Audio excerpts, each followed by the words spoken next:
میرے محبوب کریم علیہ الصلوۃ والسلام نے فرمایا اللہ پہ بھروسہ رکھ کے سویرے نکل جانا رزق کی تلاش میں۔ کس پہ بھروسہ رکھنا ہے؟ نکلنا تمہارے ذمے ہے، یہ نہ کہنا کہ گھر بیٹھوں گا تو یہیں آئے گا، نکلنا تمہاری ذمہ داری ہے، جتنی ذمہ داری ہے وہ پوری کرنا۔ اللہ پہ بھروسہ کر کے نکل جانا تمہاری ذمہ داری ہے، رب کا ذمہ ہے تمہیں رزق دینا، وہ ضرور تمہیں رزق پہنچائے گا۔ یا رسول اللہ صلی اللہ علیہ وسلم کس طرح پہنچے گا؟ تو ذرا حضور کے لفظوں کا حسن بھی دیکھیے۔ نبی پاک صلی اللہ علیہ وسلم نے فرمایا جس طرح موت تمہیں ڈھونڈ لیتی ہے نا کہ تم کہاں موجود ہو، جب وقت آتا ہے تو انسان پاکستان میں ہو تب بھی آ جاتا ہے، جدہ میں ہو تب بھی آ جاتا ہے، مکہ میں ہو یا مدینہ طیبہ میں وقت پھر بھی آ جاتا ہے۔ فرمایا جس طرح موت تم جہاں بھی ہو تم تک پہنچ جاتی ہے نا، اس طرح تمہارا رزق بھی تم جہاں موجود ہوتے ہو اللہ وہاں پہنچا دیتا ہے، پہنچا دیتا ہے۔ تو یا رسول اللہ صلی اللہ علیہ وسلم کس انداز میں؟ تو فرمایا نکل جانا تمہاری ذمہ داری ہے۔ فرمایا سویرے پرندے بھی نکل جاتے ہیں اور شام کو جب لوٹتے ہیں تو اللہ انہیں پیٹ بھر کے روزی عطا فرماتا ہے، حالانکہ ان کو نہیں پتا ہوتا ہمارا کارخانہ کہاں ہے، ہم نے کہاں جا کے مزدوری کرنی ہے، ان کو نہیں پتا ہوتا کہ ہمارا دفتر کہاں ہے، ہم نے کس آفس میں بیٹھنا ہے، ان کو نہیں پتا ہوتا کہ ہم نے کہاں جا کے مال خریدنا ہے اور کہاں سے ہم نے پھر اس کو دوبارہ بیچنا ہے، انہیں خبر نہیں ہوتی۔ اللہ پہ بھروسہ کر کے نکل جاتے ہیں۔ نکلنا تو تیرے ذمہ ہے کہ نہیں؟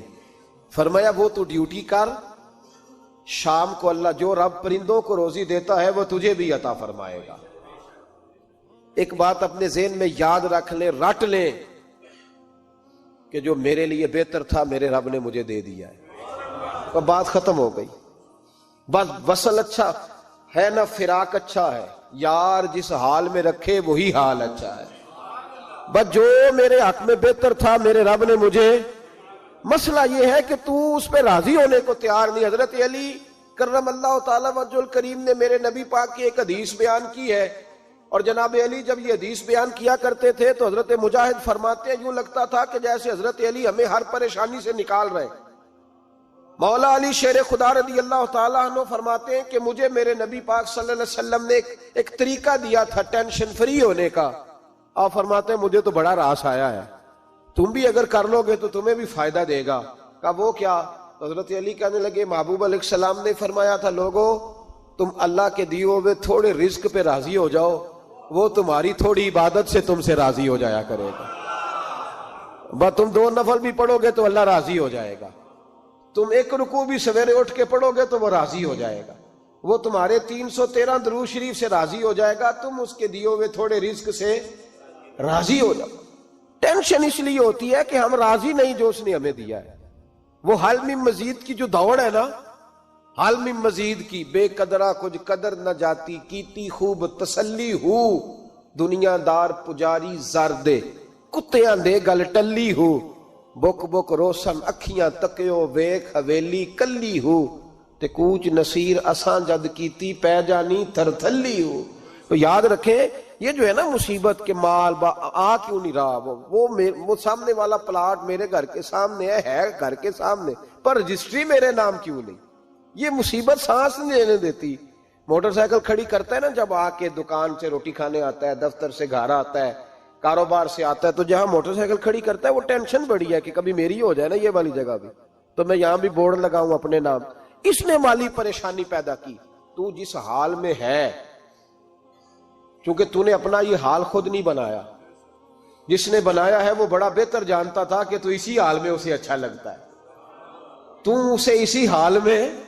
ایک بزرگ تھے تو ان کی طبیعت بڑی علیل ہو گئی، بیمار ہو گئے، تو اللہ نے آزمائش دی تو کیڑے پڑ گئے وجود میں۔ ایک کیڑا یہاں سے کھا رہا تھا، اللہ والے بڑے راضی رہتے ہیں اس کی رضا پہ، تو کیڑا یہاں کھا رہا تھا تو نیچے گر گیا، تو بابا جی نے اٹھا کے پھر وہاں رکھ لیا، کہنے لگے جب اس نے تیری ڈیوٹی مجھے کھانے کی لگائی ہے تو میں اس بات پہ راضی ہوں، تو نیچے کیوں گرتا ہے؟ بس ٹھیک ہے کھا، جب اس نے تجھے ڈیوٹی جو تیری لگائی ہے۔ سالبہ بن عبد الرحمن ایک صحابی تھے، سالبہ غالباً، نبی پاک صلی اللہ علیہ وسلم کی خدمت میں آئے، کہنے لگے یا رسول اللہ صلی اللہ علیہ وسلم غربت بڑی ہے، میرے لیے دعا کریں اللہ زیادہ مال دے۔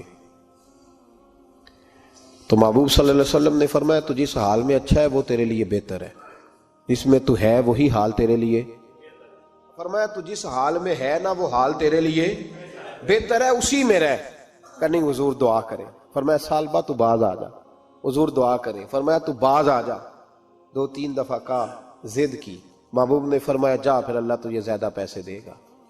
چند بکریاں خریدی، اتنی برکت ہوئی کہ بکریوں کے ریوڑ بن گئے، پھر کچھ بکریاں بیچ کے گائے خرید لی، ان کے بھی ریوڑ ہو گئے، پھر کچھ اونٹ اونٹنیاں لے لی، ریوڑ ہی ریوڑ۔ پہلے 5 وقت مسجد میں آتے تھے، اب فجر اور عشاء رہ گئی۔ پھر مال زیادہ ہوا تو مدینے شہر میں کوئی جگہ ہی نہیں، مدینے سے باہر حویلی خریدی، پھر جمعہ ہی رہ گیا، جمعے کے جمعے آتے۔ زکوٰۃ کا حکم آیا، میرے نبی کریم علیہ السلام نے حضرت ابو ہریرہ کو بھیجا، فرمایا جا اسے کہہ تیری زکوٰۃ بنتی ہے 2.5%۔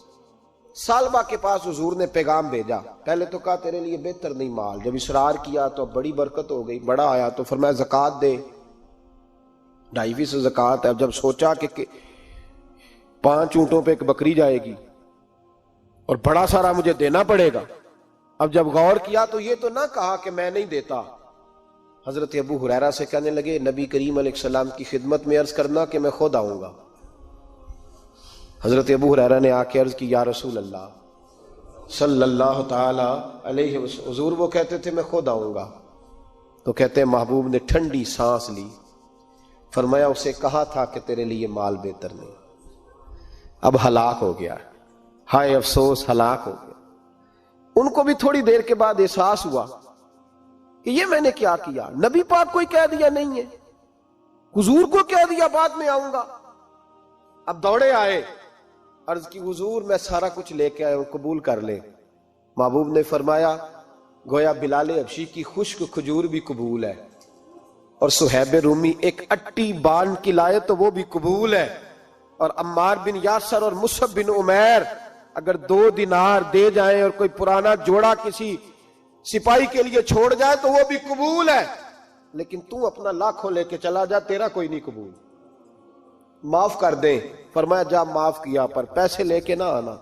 اگلے سال پھر آئے، بندھے ہوئے ہاتھ ہیں، محبوبہ میں دولت کا کیا کروں گا، آگ لگانی ہے، قبول کر لیں۔ فرمایا تو لے جا، تیرا نہیں قبول، گرا جو ان کی نگاہ سے وہ سنبھل نہیں سکتا۔ حضور نے وصال ظاہری کیا تو جناب صدیق اکبر کے پاس آئے، لاکھوں کا مال، ابو بکر قبول کر لو، تو جناب صدیق اکبر کہنے لگے اس کا کر لوں جس کا نبی نے نہیں کیا، چل جا کوئی نہیں چاہیے۔ حضرت عمر کے زمانے میں قحط پڑ گیا، بارشیں نہیں ہوتی، غلہ نہیں ملتا، حالات خراب ہے، مالی طور پہ بحران آ گیا، غربتیں، مجبوریاں، تکلیفیں، آ کے روئے، عمر میرا قبول کر لو، مجھے معافی تو مل گئی تھی نا۔ فرمایا معافی اپنی جگہ پہ، پر جس کا مصطفیٰ نے قبول نہیں کیا۔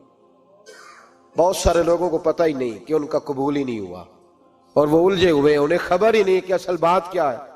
فرمایا جس کا مصطفیٰ کریم نے قبول نہیں کیا، اب ہیرے اور جواہرات بھی لے کے آئے تو بھوکے مریں گے، پر اس کا قبول، اس بات پہ راضی رہو اس حال میں اللہ نے رکھا ہوا، اس حال میں راضی رہو۔